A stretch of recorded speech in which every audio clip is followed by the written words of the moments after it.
And good evening and welcome to the GameFace MPNFL Division 2 footy show for another week.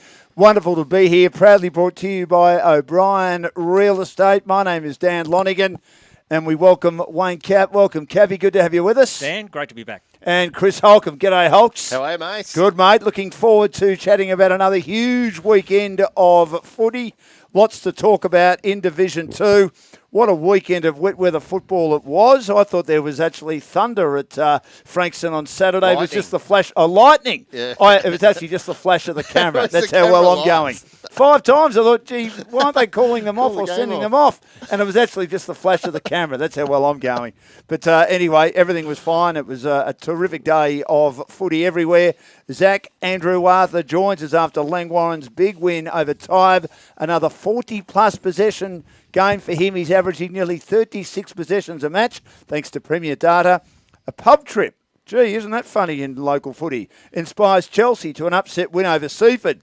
Devon Meadows and Mornington produced one of the best games of the season, certainly margin-wise, on Anzac Day with former Richmond and GWS star Brett Delidio playing for Devon Meadows. It was a terrific day on Anzac Day for Devon Meadows. They just, though, didn't quite get over the line. We'll have the much-anticipated Chris Holcomb, most valuable team for Division 2. And, of course, we preview Round 5 with all the tips. And we welcome a couple of new sponsors as well. The Valley Golf Club, where we were there just a month or so ago, myself, Paul Wilson, and the GameFace team, covering, of course, the Mornington Pro-Am. What a great day's golf that was, won by Peter Wilson, the golf pro from New South Wales. And we thank the team from Valley Golf Club for getting involved. And also Truman's Golf Range, talking of golf, also involved as well. But our guest is white hot in the competition at the moment. I reckon he's got 3 best on grounds. And if he continues with form like this, he should get a game at Sandringham. He's training with them at the moment.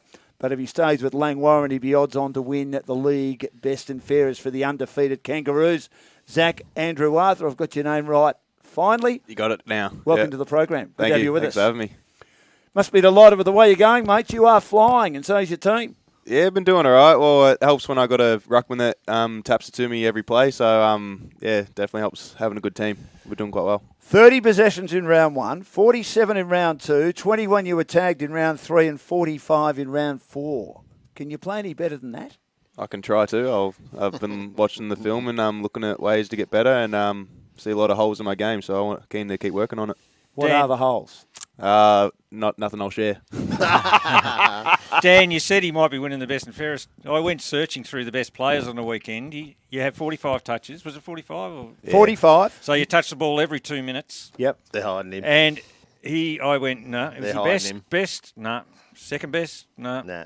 Third best, no. There were 3 better players for Langy on the weekend than someone who got 45 possessions. They put Baggers in there too, and he had 12 touches and kicked a couple of goals. It's like the juniors, just to give him a bit of encouragement. Yeah. Baggers, How's he going? He's been doing all right. He's been getting tagged really heavy every game. We're trying to get him on the ball a little bit so he can just get a feel for it. Wouldn't be easy if you're playing forward, the ball isn't down there all the time, and then you're getting a heavy tag as well. So, we're just coming up with ways that we can help free him up. And, try and do that in the coming weeks. You got tagged in round 3. How did you cope with that? And what did you learn about your football that day? I learned a lot. There's just all my space got taken away from me, and credit to the guy who did. I don't actually know his name, but he did a great job. And I was just looking at ways to get better, and I tried to lose him too much instead of try and beat him. And I've just been watching the film and keen to get my next tag because I want to improve on that. It was Hind, wasn't it, Chris, that did the tag? Maybe Yes, it was. correct, Dan, you'd know. You'd know. You're 23 now, mate, and you're trying to have a crack at VFL. So you're with Sandy at the moment. Why not Frankston? What lured you to Sandy? Because obviously Frankston would be an easier outlet to play a lot of VFL football. What lured you to Sandy to go and have a crack? Well, a couple of years ago, I was actually just texting my mate Dan Hughes, and I was like, "What you doing this weekend?" And he was like, "Oh, I'm just trying out for Sandy." I'm like, "Oh, yeah, I'll come along, why not?" And then because there were the tryouts, and I was like, and then I got signed, and then so they welcomed me to training. Then I eventually got signed, and then I just kind of went from there. Then came back this season. Haven't been signed this year, but that's just what lured me there. Frankston's right around the corner though, so from where I live. Have they reached out to you, Frankston? No, they haven't. No. You disappointed about that? Yeah, pretty disappointed. I want to play some VFL football. That's the next challenge I want to take my footy to, but yeah, got to earn it.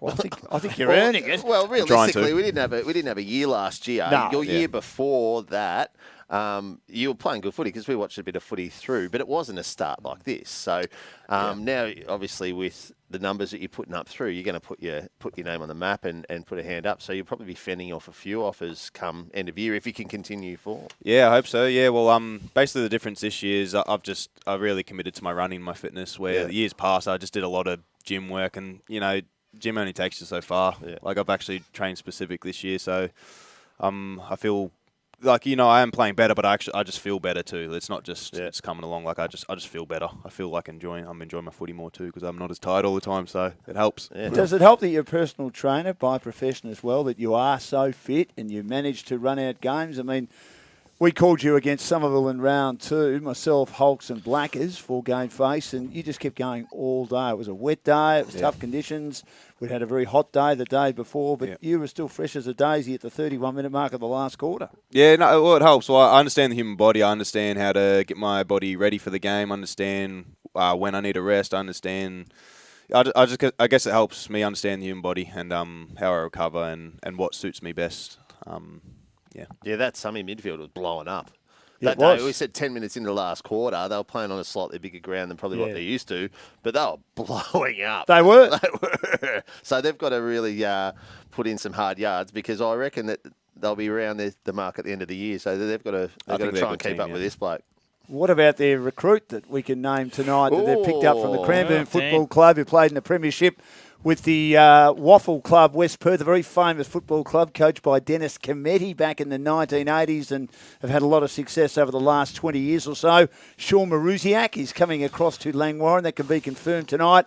A big inside mid. It's not like you need another inside mid, Zach, but it'll certainly help someone like you get more of the footy. Yeah, that's it. No, we'll take him. I've seen him at one of the trains and he looked pretty good. Yet to meet him on a personal level yet, but keen to have him. Fantastic. Very good pickup for Yeah. Well, it's, as you say, that midfield's going to be just what taggers are going to go to, they won't know. Well, Peachy's been having a good year too. Well, he had picked up 30-plus possessions on the weekend and had a ripper game, and Nick Tuddenham is another one. And you've got the luxury of McGuinness coming in later. Pat Ovey running through there at some stage. Bagley's yet to fire, as we mentioned. Yeah, well, Bagley, there's going to be a stage where opposition teams are going to go, righto, we're going to go to Zach instead of Bagley. Yeah. And that'll, they're not going to tag two. No. And definitely not going to tag two? I wouldn't think so. No. But then Maruziak gets off the chain, doesn't he? I thought Kringle tagged too. Did they? Yeah, well, I got tagged, and then Baggers, I think he got he got closely played on. I know that. I'm pretty sure he got tagged. Yeah, well. So. And Curran got off the chain. So I suppose it depends what your mix is, but they've got to try and find a way to get over him because at the moment they're favourites in my book. You got to try whatever you can in the middle of the season to try and upset the apple cart. Yeah. I remember last time we had you on the program, you were big on fun facts. He was. I remember that. Yes. You got any fun facts for us, Zach? Is that something you still do? I can give you one. Really I can give you one. So a human baby can fit through the veins of a blue whale. A human baby. Is that right? Yeah. Just thinking about that the other day. I was wondering if that I can now sleep at night and now that you know that. Now that I know that particular fact. You're into all that sort of stuff, aren't you? Is that sort of something that just keeps your mind going and takes your mind off footy a bit? Just something a bit different? Yeah, I just like having fun. I guess I don't know. I was just with a few mates one day, and Zach's one facts rhymed, so we just thought I'll make a Facebook page about it, and the lads down at Langy love it. I brought into Sandy. It's been a slow start there, but they're coming around, and once you understand, I do it for fun. It's not they're not groundbreaking facts. They're just funny. So that's the idea. So. Excellent. Well, it's like Dan. Dan has fun on eHarmony. That's his outlet. No, not on eHarmony at the moment. Going well, thank you very much, Mr. Holcomb. Not that it's anyone's business. Let's move on. Langwarren, as we said, you are a shocker. Had a big win over Tyre, but I'll get you back later. In the words of Paul Keating on Alexander Downer, and Alexander Alexander Downer took over as opposition leader all those years ago when Paul Keating was Prime Minister. He said, I'm going to do you, but do you slowly. And that's what I plan to do with you, Mr. Holcomb. No thanks. So, Langy, you've had a big win over Tyab. Put the Roos on top of the table, 16-20, 116. Tyab 1-5-11 as we look at some of the highlights here. Now, Tyab kicked 1 goal for the day in 3 grades. I wrote a piece for the GameFace Game Day record. We can see on the screen after the highlights here between Tyab and Lang Warren that Tyab, sadly for them, Cappy, they've gone backwards after I thought they were improving a lot in the first years of second division and had gone past Crib Point, Pearcedale and Devon Meadows, but it's clear to see this year that Crib Point, Pearcedale and Devon Meadows have gone past Tyab. So it's been a tough old start for the Abbeys. Yeah, I agree. The beginning of the 2020 season, which never went ahead, there was a big buzz about Tyab. You know, you seem to look all the time on the socials and, you know, they've got more recruits. You know, it seemed like they got half the Pines Footy Club there at one stage. Yep. Things were really buzzing and there was a great atmosphere. And unfortunately for them, maybe, you know, that season, because that season didn't go ahead, you know, they might have, you know, they lost a bit of the momentum that they built during the off-season. And then they've struggled to get that going again this year. But, you know, they seem to rely on, you know, the same blokes all the time. You know, Ethan Rahili, they'd be lost without him. And, you know, Pacey, the same guys doing the same thing all the time there. And, you know, if they can just sort of look back to what they did at the start of the 2020 season and attract anybody, you know, young kids to the club, try and build a culture down there and start from the bottom up, which I'm sure they will. It's a great club. It's a great club, great committee. They work at their absolute ringers off. But Tyab's Tyab. Yeah, it hasn't got... You haven't got a heap of kids out there. There's no junior program, a huge junior program that they can pull from. Financially wise, there's only so many businesses that can run through there. So they're trying their guts out. But it's just an uphill battle for them because it's a competitive competition. And, you can only do with what you've got. Well, Rahili had 35 possessions and 4 rebound 50s. And Harbinson was named Tyab's best. You played them, Zach, in a game like that where it's clear that your team has more talent. How do you ensure, though, that you remain focused on your goal? And your goal is to play the best footy you possibly can and get a percentage booster. Yeah. Yeah, I know. I guess they're those games where if you want to be a championship team, you got to perform against anyone. So any team that you might think, you know, they're on the bottom ladder, you got to come out and perform against them. And look, to Tyab's credit, I actually think they went really hard at the contest. The endeavour was great. They unfortunately just couldn't kick a score. That might have been one to do with our defence was set up well, but or maybe I don't know what their list is like up forward, but them at the contest were actually fantastic.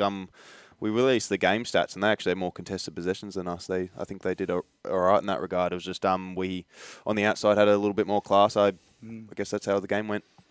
Well, our match highlights thanks to another new sponsor, Frankston Jeep, brand new outlet in Frankston. And so go down to their new showroom and have a look at some of the great cars down at Frankston Jeep. So a big win by Lang Warren over Tyab. We'll get to our team of the week a little bit later on. But a pub trip, gentlemen, inspires Chelsea to a win over Seaford after a Tuesday night training session was turned into a pub bonding session.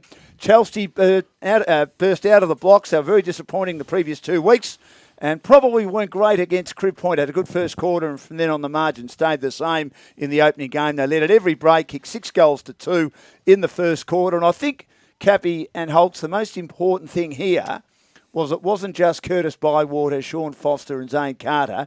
Jack Francis kicked 5. James Brain, the playing coach, got 4.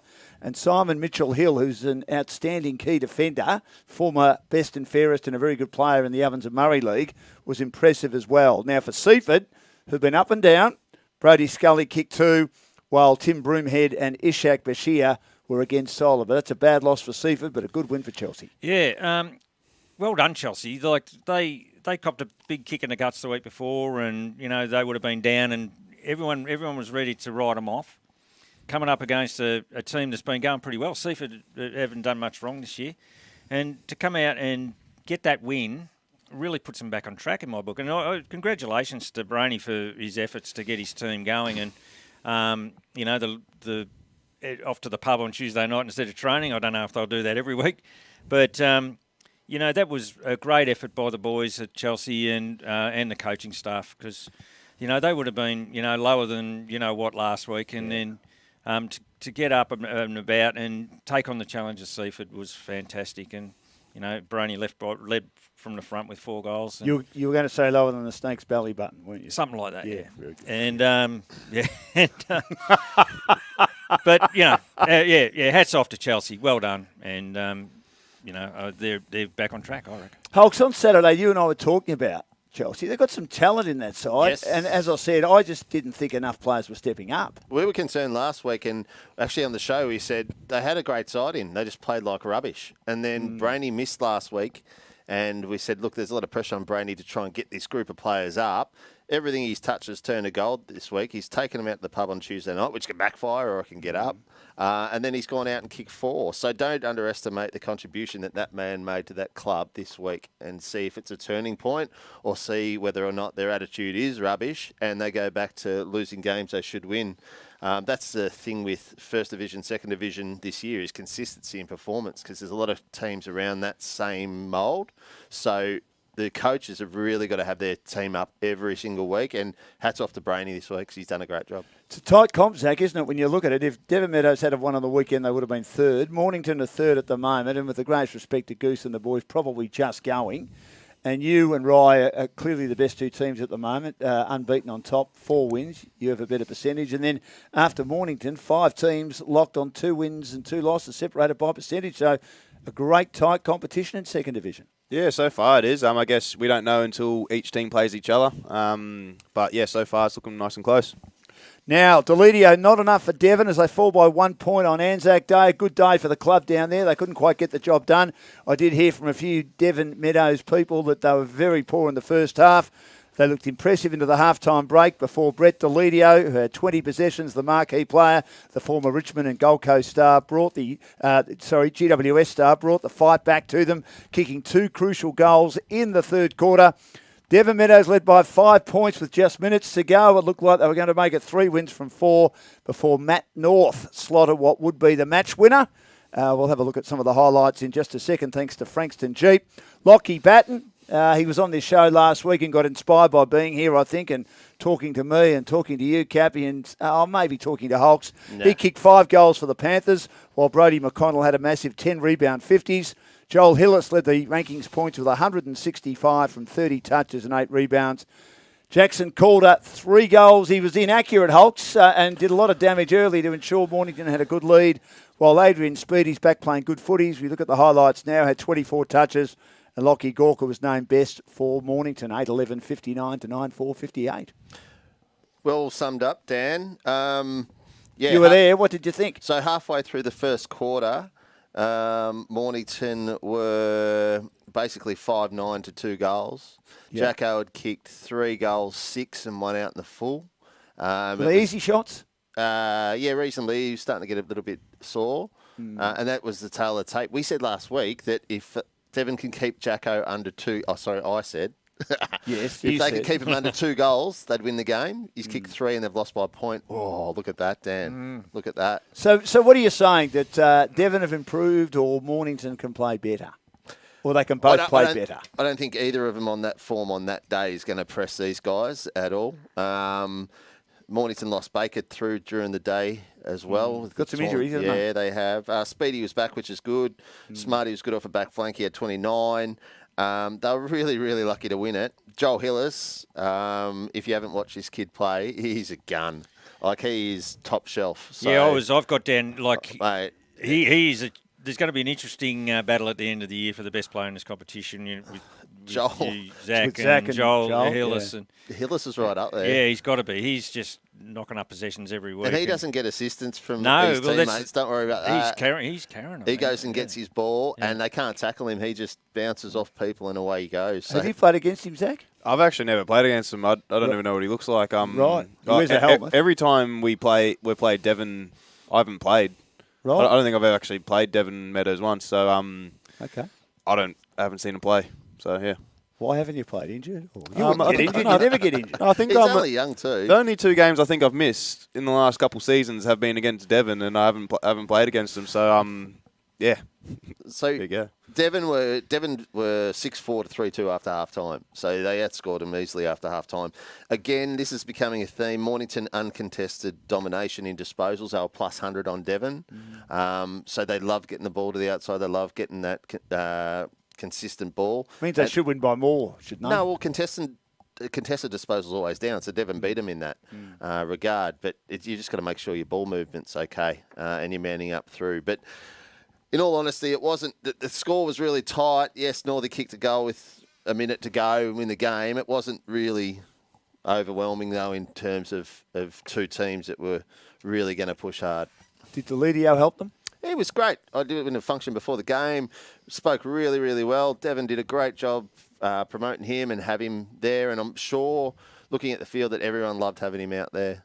He contributed, kicked a couple of goals, had a few touches. So, yeah, mission accomplished. I think he did well for the club. Did you get the impression he was leading well on the field? Could you see, I mean, obviously you were there watching the game. Could you see that he was telling some of the younger guys what to do, where to go? Yeah, he was. And they obviously got a lift being out there with him. The crowd loved it as well.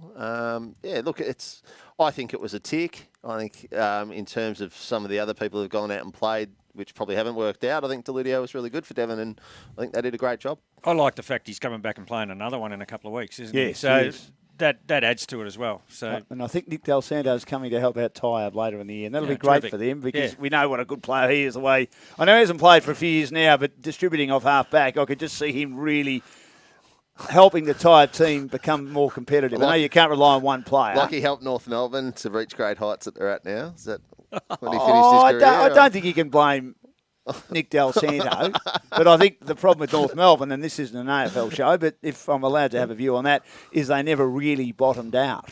And they're bottoming out now, and that was always eventually going to happen because they didn't have high draft picks. But anyway, that's a story for another day. One of their good draft picks is a boy from Rye, and we'll get to them in a second because Rye are absolutely flying at the moment. That, of course, is Luke Davies-Uniacke. Now, around the grounds, Somerville defeats Coringal by 28 points. They took back ascendancy after quarter time. It was a good start by Coringal. They led by 8 points at the long break, and both teams braved the wet weather to register double-digit goals. Paul Fermanis, good to have him back, Cappy. He was very important for his team. He kicked 4, as did Ryan Gillis.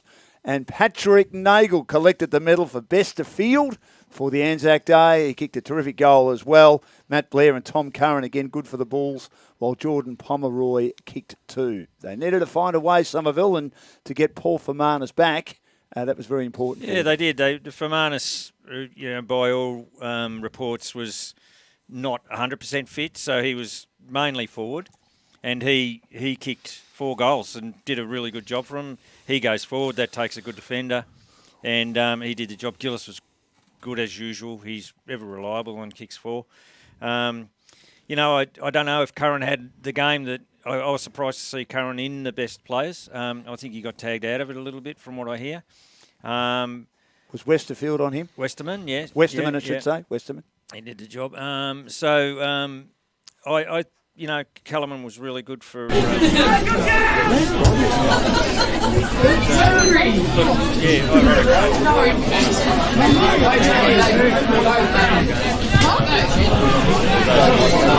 Socketed forward, receives a hand pass. Fermanis just attacked that full-chested, kept running. What a goal that was from the left forward pocket He on looks the pretty burst. fit to me. Yeah, great goal. He's been playing cricket all summer and won a premiership for Rosebud and just kept going. Paddy Noble, good player. We don't often say about one player making a difference. Fermanis made a huge difference to this side. Yeah. They were just motoring along. They were. They had a real crack against you blokes through the midfield, and even their defenders were really good. Yeah. But they couldn't score up 4. No, they they were more couldn't. inside 50s against the team that we thought were the best team going around. Outside Ryan Gillis, they had no They one. couldn't even beat Rye without Yeah. decent extra forward through there. They've got him back in for one game. They've beaten Coringal, who have been massively competitive over the last couple of weeks. Even ran you guys to, a goal or something like that? Yeah, it was a close game.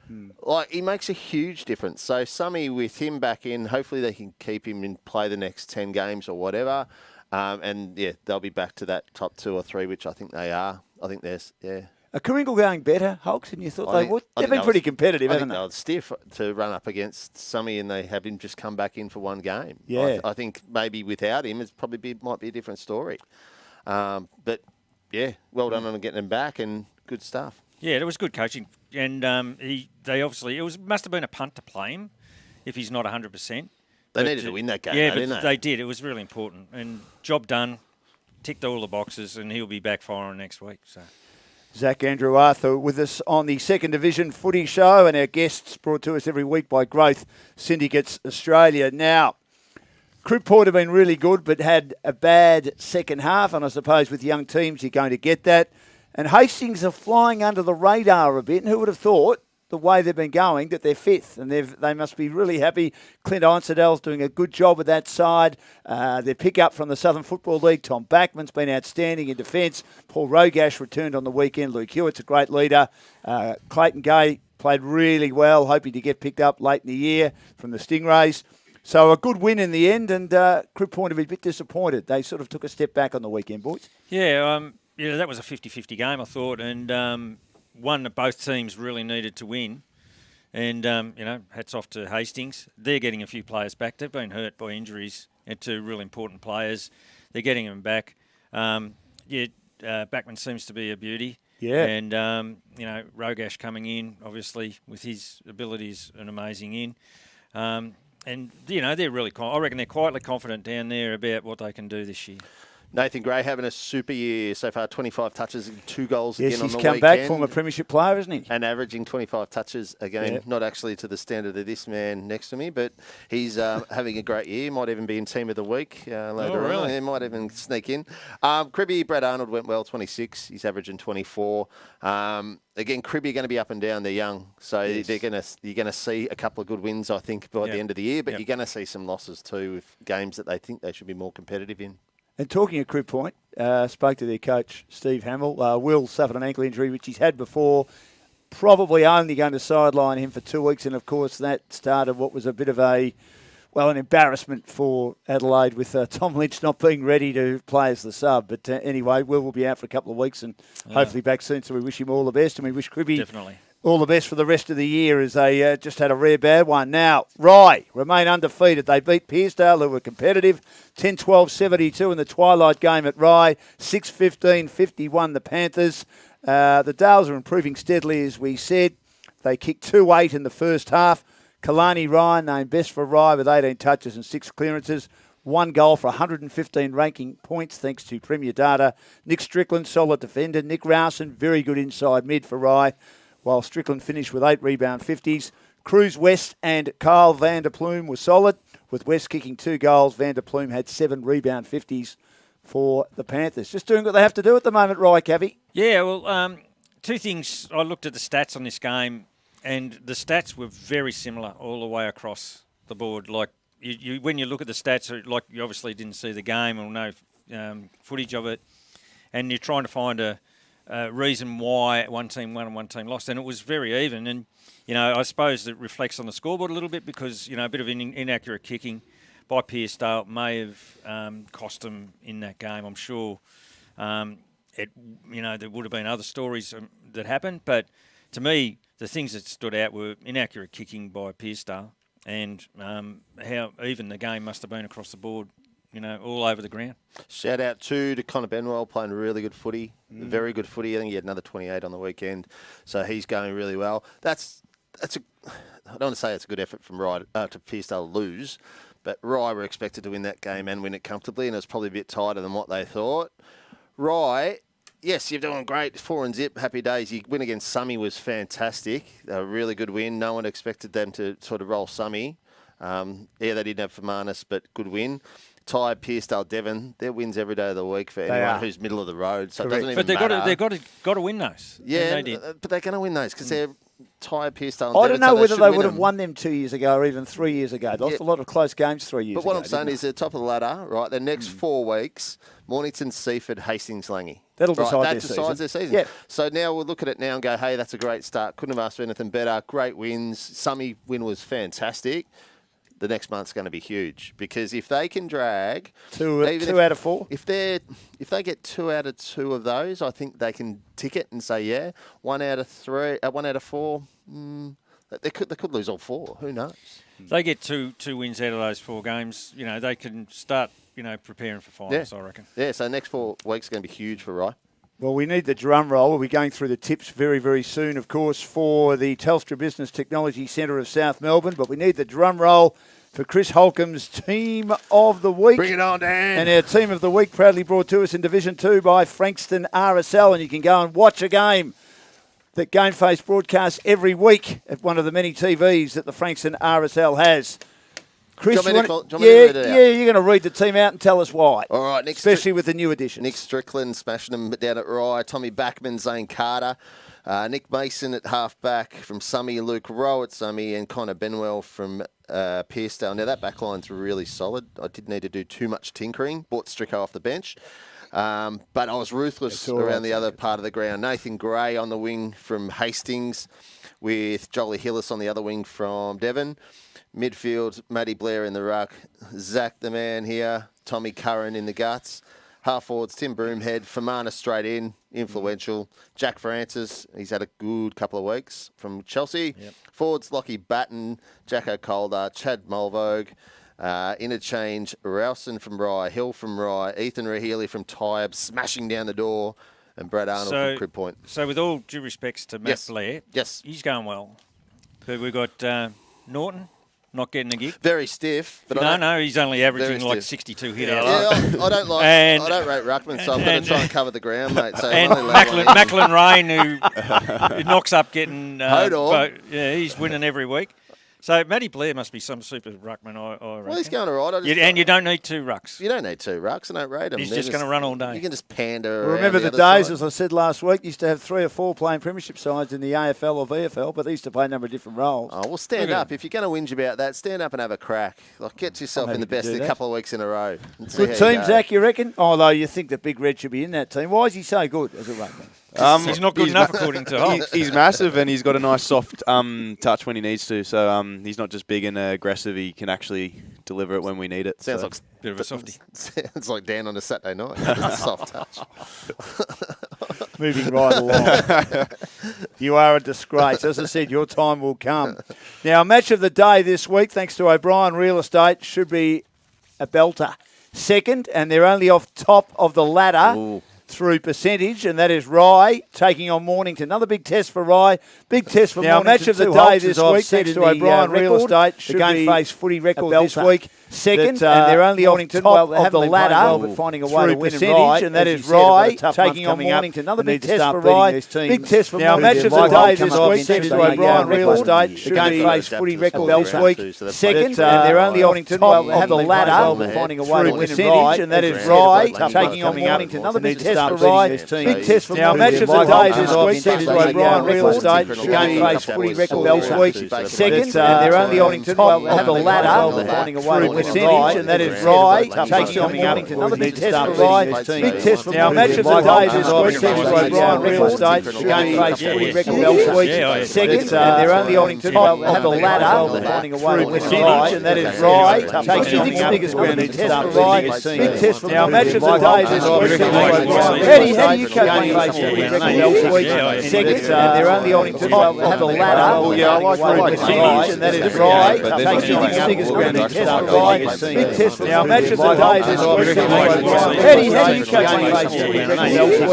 second, they're only on top of the ladder. Oh, yeah, I like percentage, and that is Rye taking on the biggest ground. Big test for Rye.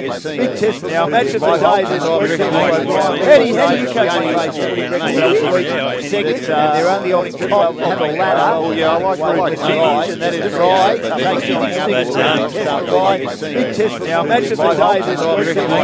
How do you coach second, they're only on top of the ladder. Oh, yeah, I like percentage, and that is Rye taking on the biggest ground. Big test for now. Match of the day this week. How do you coach second, they're only on top of the ladder. Oh, yeah, I like percentage, That is right. Yeah, I don't think I played. Now, imagine the day this Eddie, how do you coach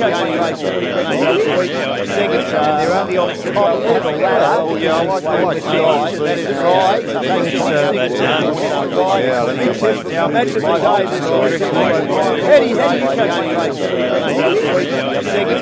only on the top of the ladder. Yeah, I like That is right. Yeah, I don't think I played. Now, imagine the day this Eddie, how do you coach they're only on the top of the ladder. He won't get on to the next game. We'll do that. I'll talk to you then. Last week, everyone was down at Chelsea. Thanks to Chelsea. They're only on the top of the ladder. He won't get on to the next game. We'll do that. I'll talk to you then. Last week, everyone was down at Chelsea. Thanks to Chelsea. They're only on the top of the ladder. He won't get on to the next game. We'll do that. I'll talk to you then. Last week, everyone was down at Chelsea. Win-loss ratio or how they've been going. But yeah, no, we're in good form and I think we might win. Yeah, I would think so. Yeah, Langy easy. But all our guests last week, they improved their performance after they'd been on the show. So Lockie was struggling and had 15 and kick 5. So we're expecting 50 out of you this week, mate. Yeah. Just a slight Nothing crack less in. than that, mate. Yeah. Oh, we'll try. Raise the bat. Otherwise, Yeah, you failed. Langy easy and me too. too big, too strong, too fast. But Hastings going well. Yeah. Good to see them improving. Tyab and Devon Meadows at Tyab. Now, Tyab, as I say, just need to stand up, need to be more competitive. But, gee, it's probably been a long time since Devon have been clear favourites, and it's great for their football club. I expect them to win. Yeah, Devon Meadows had a good season so far. You know, they're unlucky not to win a couple more, and they'll win easy, I think, on the weekend. Yeah, 7th on the Devon. table at the moment. No nip-nips this week, mate. No, I hope they, as I say, can be more competitive. What do you think? I think Zach? Devon. Yep.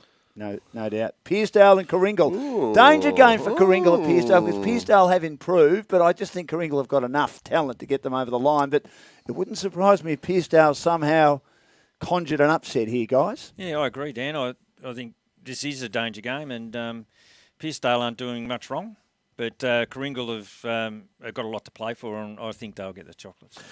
Kringle for me, the Bulls.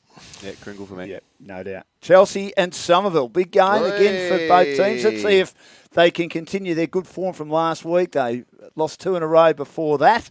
And Chelsea were good last week, as were Somerville. And just a vital game. Both teams on 2 wins and 2 losses. Somerville in a close one. Yeah, well, if Chelsea bring that form that they had last week, they'll be competitive. If they don't, they'll get smashed. But I still think Summy will win. I remember this game last year was at Chelsea, and Chelsea just got over the line after Summy led all day. But it was sort of the start of something special for Summy. From then on, they were pretty good in the last 5 or 6 weeks. That's a good call, Dan. Yeah, but I still think Summy will just get over the line. Close game. Yeah, I think Summy are one of the biggest contenders this year, so I reckon second half of the year they'll really bring it home. And Seaford at home over Crib Point. They've got a bit to prove after last week. Been a bit up and down, haven't they? Yeah, Seaford for me. Yeah, Seaford, Cribby, like we said, they're going to have their ups and downs. So Seaford need to win to stay attached. Seaford. Absolutely. Well, make sure you download the GameFace record app for all the latest information as well. And our tips, thanks to Telstra Business and Technology Centre South Melbourne. Our guest tonight, and he's absolutely flying, as we mentioned, from the Glen Warren Football Club, Andrew Arthur, averaging 30 possessions a game. And of course, Great Syndicate Australia looking after our guests. Well, that is the second division show for another week. Don't forget, of course, the O'Brien Real Estate game of the day on Saturday afternoon from the Mornington Football Club, Alexandra Park. We look forward to it. Chris Holcomb, well, it'll take him 5 seconds to get across the road to the ground. We look forward to seeing him there on Saturday. Good luck to you, Zach, and your team on the weekend, and your quest to get in the Sandringham team. Hopefully that'll happen sooner rather than later. And make sure you enjoy your footy in the second division, and always get your game face on.